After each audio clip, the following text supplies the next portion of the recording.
Alam nyo ba na sa halagang 5,000 pesos makakapag-stay ka na sa front beach na good for 8 to 12 bucks with own bathroom and kitchen pa nga. San ka pa? Dito ka na. Kaya tara na sa De Veras Resort, Bolinao, Pangasinan.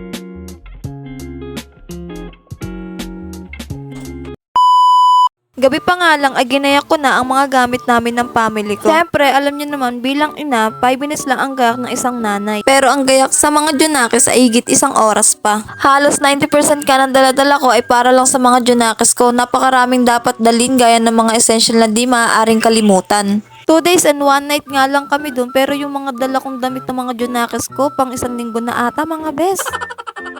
Sinunod ko naman ayusin itong mga chichirya, paper plate, plastic cup at kutsilyo at iba pa. Puro disposable na nga lang yung mga dala namin para kung makalimutan man hindi na nakakapanghinayang.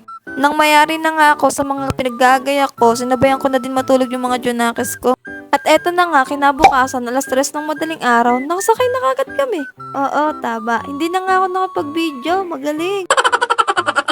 At ayan, nasa biyahe na nga kami. Alasing ko na nga ng umaga ng mga oras na yun. At dahil madilim pa nga, nahagip ko pa yung pagkabilog ng buwan.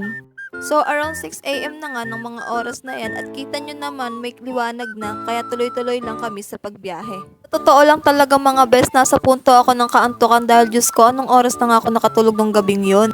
Biglaan lang talaga ang pag-alis namin na to. Maganda talaga yung binibigla, tuloy-tuloy lang. Kung nakita nyo nga, huminto lang kami saglit dahil nagpa-load lang kami sa Tiplex. Pero dahil mahaba-haba na nga ang aming biyahe, nagpa siya kaming huminto sana muna sa Petron, gawa ng kami nga ay Tom Goods na din. Yun nga lang, ay kahit saang banda mo tingnan ay wala kang pepestahan. Diyos ko, sa inyo na lang kaya yung buong Petron, charis. At sa wakas, nakakita na nga kami ng isa pang gasolinahan at dito sobrang luwag, walang tao, kami lang. Diyos ko, makakakain na din. Woo!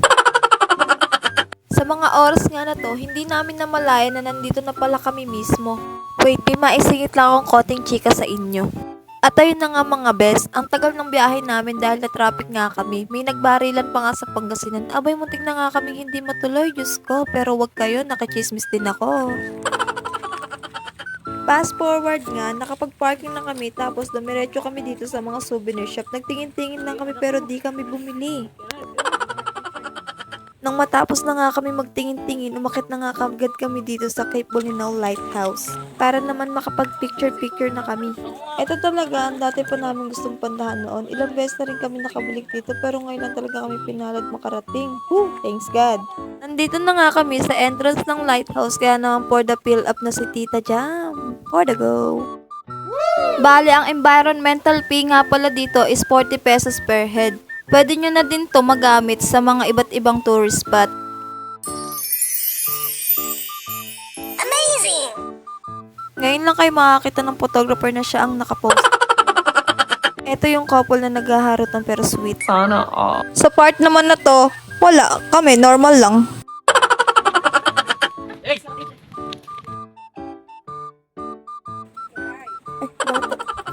Ito lang po yung magsusuot sana eh. Ay, uuwi na daw niya. Ay, umalis na. Ay. After lunch na nga kami nakarating sa aming pinuntahan na resort at grabe, entrance pa lang bonggations na.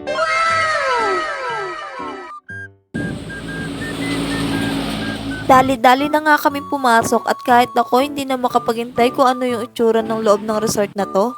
At grabe, tunay ngang kay ganda. Kung ano yung kinaganda sa labas, mas kinaganda naman itong loob. Sobrang linis, sariwa ang hangin, nakaka-relax at may tambayan pa. At alam nyo ba mga best, sa halagang 5,000 pesos, makakapag-stay ka na sa front beach na good for 8 to 12 bucks with own bathroom and kitchen pa nga. San ka pa? Dito ka na. Kaya naman tara na sa De Veras Resort, Bolinao, Pangasinan. Ang isa ko pa nga kinagandahan dito, bukod sa ang laki na nga ng kwarto nila, aba, naka-aircon ka pa. At ang ganda din ng CR nila, may pa-shower pa. Pulido, malinis, mga paalang namin ng madumi. Hapon na nga ng mga oras na yan, sobrang ganda talaga dito bukod sa maganda na tahimik pa, malayo sa mga chikadora na nag-e-explore sa buong masa. Charit! At eto na nga, inabutan na ako ng dilim, hindi na nga ako masyadong nakapag-video nung unang araw namin na yan dahil sa pagod na din sa kadahilan ng anong oras na nga kami nakarating. Nakita ko nga silang nagkwekwentuhan tapos may kasamang inuman kaya nakipulutan na din ako. At hanggang dito na lang, mag-e-edit muna ako ng kasunod. Babush!